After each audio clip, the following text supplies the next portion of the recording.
Can artificial intelligence humanize law? Let's start with some hard facts. The law is stuck in the Jurassic era. Clients, companies, countries, and individuals collectively spend tens to hundreds of billions a year on legal fees. Disputes take years to resolve. Data sets are big, making manual analysis and drafting inefficient. Many law firms bill by the hour, which fails to incentivize quick resolutions and short briefs. Individual lawyers are incentivized to work hard, not smart. Many burn out. In all of this, clients can feel underheard and overcharged, whereas law firm profit margins can be as high as 80%. What do we have? We have a sector that is ripe for disruption. And AI is the meteor that can help bring about that evolution. You might ask, why should I, as an international dispute resolution lawyer, be heralding this evolution and celebrating it?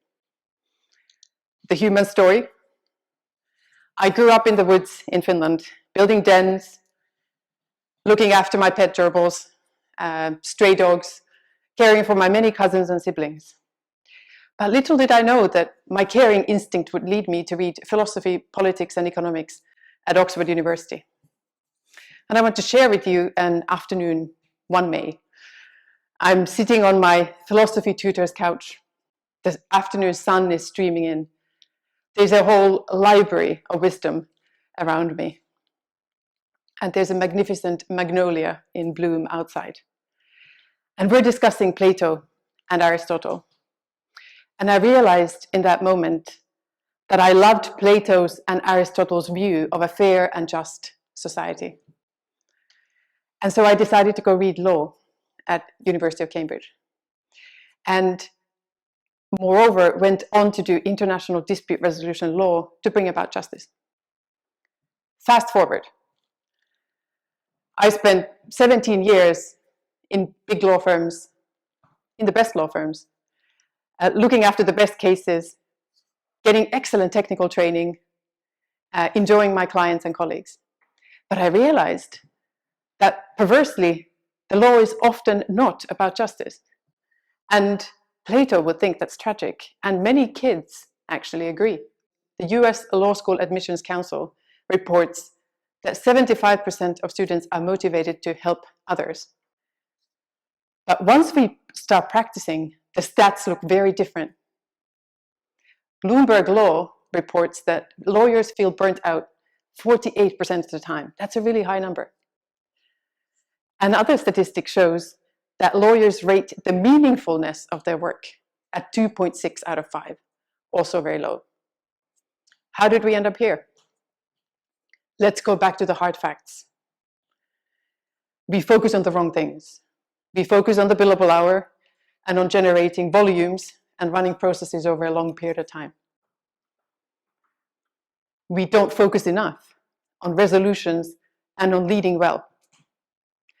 So now the question is, does the law have to be permanently broken? My answer is no. I run an international dispute resolution firm, but in that process have also teamed up with leading Finnish AI specialists to develop AI for dispute resolution. I want to share with you 3 insights from the work that we've done. Point 1, AI can make work faster, more accurate, and cheaper. Studies show that doctors who diagnose with AI are more accurate than doctors who diagnose without. And this applies to the law as well. Let's bring into the picture an imaginary junior colleague, let's call her Zoe.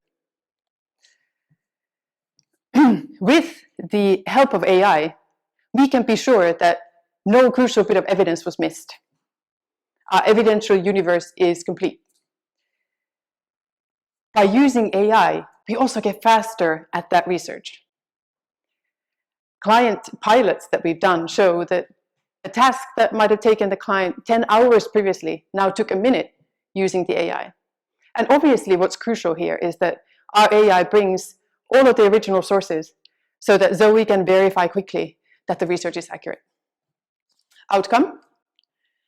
Our work is faster, it's more accurate, and it's cheaper for the client. That's all great. Point 2, and this is where it gets interesting. Let's go to that example that we just looked at.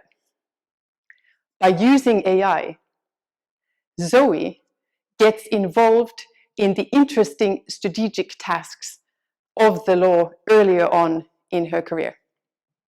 Instead of spending 4 years on page turning and document review, she is much more quickly involved in a discussion with me about case strategy. It might go something like this. We've discovered using our AI, Zoe, that there's a new argument. How does it impact our case theory? Is it making our case stronger? And those are important discussions because those are the discussions that add value to our clients. Those are the case resolving discussions. And they are what make Zoe's and my careers meaningful. And so here is how AI can help make our careers more meaningful and actually much more joyful. And that brings me to point 3. This links to my passion in the law, which is leadership. The law is a talent business that does not realize it's a talent business. Why do I say that? We treat each other as an expendable energy resource. 16-hour days in front of a screen, poor sleep, poor hydration, not seeing our loved ones enough, not being connected with ourselves and with our values. My favorite hack for all-nighters used to be to nap under my desk. I did that because it took me too long to go home and to come back for me to actually get any kind of sleep at home. This once, I was sleeping under the desk and suddenly I woke up startled because there's a woman standing over me and we did not know each other. She shrieked. Turns out she was our cleaning lady and she was not expecting to find a human body under the desk.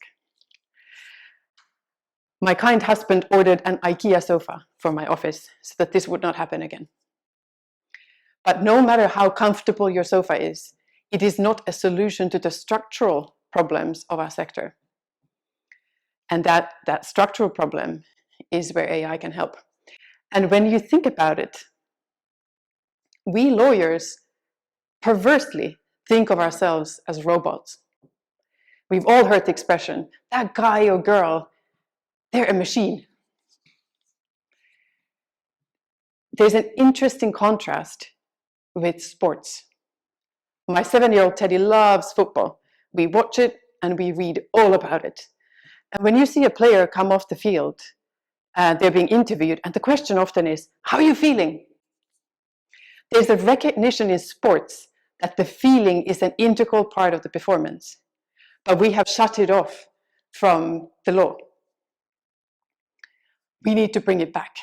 And here, I'm a huge fan of the work of Dr. Ari Hintsa, a Finnish doctor who went from being a surgeon in war-torn Ethiopia to being a doctor for Formula One drivers to optimize their performance.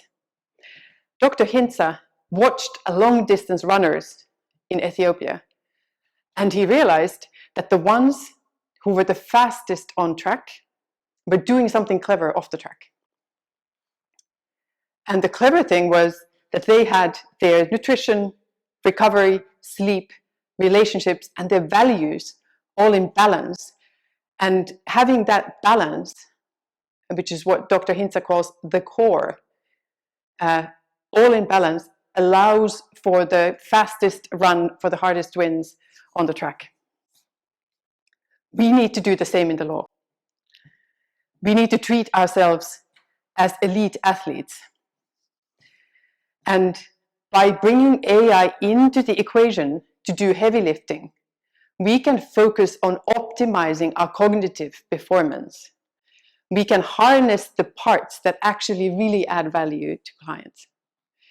Studies show that if I stare at a problem and solve it, I am less efficient than if I work out the component parts of the problem, I put it down and turn to something else.